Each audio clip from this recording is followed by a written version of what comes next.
평강에 함께 하시기를 기원합니다. 디모데 후서는 사도 바울이 죽기 전에 기록한 마지막 목회 편지입니다. 유언과도 같은 글이죠. 이러한 글에 사도 바울은 무엇을 마지막으로 남기고 싶었던 걸까요? 바울의 마음은 여러 사람들을 향하고 있습니다. 사역의 동역자로 기억되는 사람들도 있고 어떤 사람들은 대적자로 반대한 사람들도 있었습니다. 그 동역자들을 통해서 우리는 사도 바울의 위력을 볼 수 있고 반대로 그 대적자들을 통해서 사도 바울의 진가를 알게 됩니다. 그의 동역자들을 통해서 우리는 바울의 감격을 느낄 수 있고 그 대적자들을 통해서 그의 고통에 우리 역시 참여할 수 있습니다. 사도 바울은 동역자들의 도움으로 말미암아 성공적인 목회 활동을 펼쳐갑니다. 반대로 바울이 전하는 복음의 내용과 그 능력은 대적자들로 인해서 더욱 선명하게 드러나게 됩니다. 오늘 본문에 여러 동역자들의 이름이 소개되고 있죠. 9절에 보면 디모데는 사도 바울이 아들과 같은 여긴 그러한 동역자였죠. 자식이 아비에게 하듯이 디모데는 바울과 함께 복음을 위해서 수고한 사람이었습니다. 2차 선교 사역 때는 데살로니가 교회를 섬겼고 3차 선교 때는 고린도 교회를 섬기고 또 바울이 로마에 투옥되었을 때는 빌립보 교회를 섬겼습니다. 그리고 지금 이 편지를 받고 있는 때에는 에베소 교회를 섬기고 있는 그야말로 진정한 교회의 사람이 바로 디모데라고 할 수 있어요. 그리고 10절에 보면은 사도 바울이 1차 로마에 투옥되었을 때 함께 했던 동역자였습니다. 이 대마는 하지만 이제 바울에게 등을 돌리고 세상을 사랑했기 때문에 떠나 버립니다. 바울은 마치 오장육부를 도려내듯이 아픔을 느끼게 되고 저리는 심정으로 세상으로 떠나버린 대마를 생각하죠. 또 10절에 보면 디도를 소개하고 있죠. 이 디도는 같은 믿음을 따라 참 아들된 자다라고 성경에 소개합니다. 이 바울이 이 예루살렘 총회에 참여할 때 디도가 함께 했었고 고린도 교회 참 탈도 많고 말도 많던 그 고린도 교회의 여러 문제들을 수습하기 위해서 파송했던 동역자가 바로 이 디도였습니다. 11절에 보면 누가가 소개되고 있어요. 누가는 사랑받는 의사다 불리는 의료 선교사라고 볼 수 있어요. 사도 바울이 두 차례에 걸쳐서 로마 감옥에 투옥되는데 사도 바울이 죽을 때까지 끝까지 유일하게 함께 남았던 동역자는 바로 이 의사 누가였습니다. 우리가 아는 것처럼 누가는 누가복음과 사도행전을 기록한 사람이죠. 데오빌로라고 하는 한 사람을 위해서 누가복음과 사도행전, 즉 예수 그리스도의 행적과 사도들의 행적을 길고 자세하게 기록할 정도로 한 사람의 전인적인 구원을 위해서 열정과 사랑을 품고 헌신한 동역자가 이 누가 의사였습니다. 또 12절에 보면 두기고를 소개해요.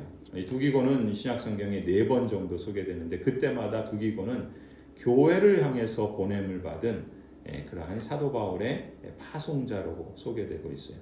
사도 바울은 두기고를 두고서 사랑받는 형제다. 또한 신실한 일꾼이다. 무엇보다 주 안에서 함께 종된 사람이다 라고 기꺼이 소개를 합니다. 그는 어떤 사역이든지 마음 놓고 맡기고 신뢰할 수 있는 사도 바울에게는 그런 동역자였던 것이죠. 또한 19절에 보면은 브리스가와 아굴라 부부가 소개되는데 이 브리스가와 아굴라 부부는 참 헌신된 부부 동역자였습니다. 이 두 부부를 사도 바울은 고린도에서 만났어요. 거기서 함께 사역을 시작을 했는데 사도 바울이 에베소로 갈 때 두 부부가 함께 갑니다. 그래서 자신의 집을 예배처소로 사용할 정도로 헌신한 그러한 사람들이었어요. 또 아볼로와 같은 구약에 능하지만 아직 그리스도의 그 복음을 잘 알지 못하는 이 아볼로를 가르쳐서 사역자로 세워가고 또 로마 교회를 설립해서 이방인 선교를 앞장서는데 헌신했던 부부가 이 브리스가와 아굴라 부부입니다. 그리고 또 사도 바울이 또 디모데를 에베소에 목회하도록 할 때 다시 에베소에서 디모데를 도우며 교회를 섬기는 헌신된 부부가 이 브리스가와 아굴라 부부였습니다. 계속해서 오늘 본문에 여러 이름을 소개하면서 여러 다른 동역자들을 거론하고 있죠. 또 이름이 거론되지 않은 또 수많은 동역자들이 사도 바울에게 있으리라고 봅니다. 17절에 보면은 무엇보다 주 예수 그리스도께서 친히 가장 강력한 동역자가 되어주셨다고 사도 바울은 고백합니다. 주님께서 내 곁에 서셔서 나에게 힘을 주셨습니다. 그것은 나를 통하여 전도의 말씀이 완전히 전파되게 하시고 모든 이방 사람이 그것을 들을 수 있게 하시려는 것입니다.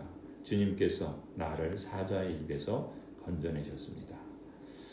또한 이러한 주님께서 사도 바울을 견인하셔서 궁극적인 구원에까지 이르게 하실 것을 확신하면서 그러한 모든 영광을 오직 주님께만 올려드리죠. 계속해서 이렇게 말합니다. 주님께서 나를 모든 악에서 건져내시고 또 구원하셔서 그분의 하늘나라에 들어가게 해 주실 것입니다. 그분께 영광이 영원 무궁하도록 있기를 빕니다. 아멘. 사도 바울에게는 보석과 같은 그렇게 빛나는 동역자들이 있었습니다. 그러한 동역자를 만난 사도 바울은 참으로 행복한 사역자라고 말할 수 있습니다. 그에게 고난이 없었던 게 아니고 또 그에게 수많은 위험이 있었지만 그러나 이 보석과 같이 빛나는 동역자들로 인해서 행복했던 사람이라고 말할 수 있죠. 바울과 함께 사역을 기쁘게 감당한 여러 이름이 거론된 그 동역자들이 있고 또 이름이 알려지지 않았지만 오히려 묵묵히 함께 사역을 감당한 여러 동역자들도 어찌 보면 사도 바울을 만난 것이 참으로 복된 그러한 사람들이라 볼 수 있습니다. 이들 모두 세상에 볼 때에는 무명한 자 같은 존재죠. 하지만 만왕의 왕이신 모든 것을 심판하시고 또 모든 것을 통치하시는 하나님께 대해서는 이러한 사람들이야말로 참으로 유명한 진짜 영웅들이라고 말할 수 있을 겁니다. 하나님 나라의 복음을 가르치고 증거하는 일에 있어서 저 또한 하나님 앞에서 여러 동역자들과 함께 교회를 섬기는 그런 목회자로 살고 싶습니다. 여러분 또한 목회자와 함께 교회를 잘 섬기는 그러한 동역자들로 기억될 수 있기를 바랍니다. 인생의 마지막에 이르렀을 때 하나님 나라의 복음을 위해서 함께 수고한 동역자들의 이름과 그 얼굴들을 떠올리면서 주님께 감사와 영광과 찬양을 올려드리는 삶이 되기를 소원합니다. 여러 직분자들과 또 고양제일교회 모든 성도들이 복음의 동역자가 되어서 함께 하나님 나라를 증거하는 복된 길을 걸어감으로써 하나님께는 영광을 주님께는 칭찬을 듣는 여생이 되시기를 간절히 축원합니다.